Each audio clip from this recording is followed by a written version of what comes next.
তো বর্তমানে আছে রায়গঞ্জ বাইপাসে, মানে রেলওয়ে ওভারব্রিজে আমি দেখতে পাচ্ছ। আর জাস্ট এখানকার ওয়েদারটা দেখো, দারুণ ওয়েদার আছে, দারুণ। এদিকে মনে হচ্ছে বৃষ্টি হচ্ছে আর এদিকে মনে হচ্ছে রোদ হচ্ছে। এই সাইডে দেখো, দারুণ লাগছে, দারুণ। কে কে এসছো এখানে অবশ্যই জানিও, আর যে যে আসনি অবশ্যই এখানে ভিজিট করো, জায়গাটা দারুণ। আর এদিকে দেখতে পাচ্ছ এখানে কিন্তু চাষবাস হচ্ছে, আর এদিকে টোটালটা ধান লাগানো হবে। আর নিচ দিয়ে একটা সরি এদিকে দিয়ে নিচ দিয়ে নাই, নিচ দিয়ে ওইদিকে আছে অত দূরে, ওই সাইডে দেখতে পাচ্ছ। আর এই জাস্ট ওয়েদার, সামনে সবাই রিলস বানাচ্ছে আমাদের বাইকে এখানে। আর খুব ভালো লাগলো জায়গাটা। আর এর আগেও এসেছি আমি এখানে, আর এবারেও আসলাম। দারুণ জায়গা, দারুণ।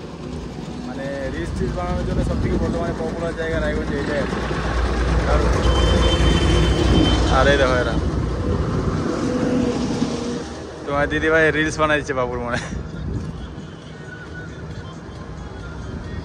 দেখছো? এখন বর্তমানে সবাই রিলস বানায়, সবাই, কেউ বাদ নেই, ছোটো বাচ্চা থেকে শুরু করে বড় সবাই।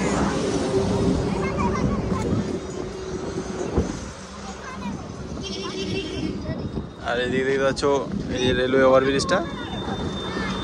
আর এখানে বর্তমানে রোড ঠিক করতে করতে যাচ্ছে, রাস্তা ঠিক করতে করতে, মানে একটু কথা বর্ধ হয়ে গেছে, সেটা ঠিক করছে ট্রেনে যায় দিকে। সেই জিনিসটা দেখে খুব ভালো লাগলো। যাই হোক, এই জায়গাটা তোমরা আসতে পারো, চারিদিকের ভিউটা দেখো।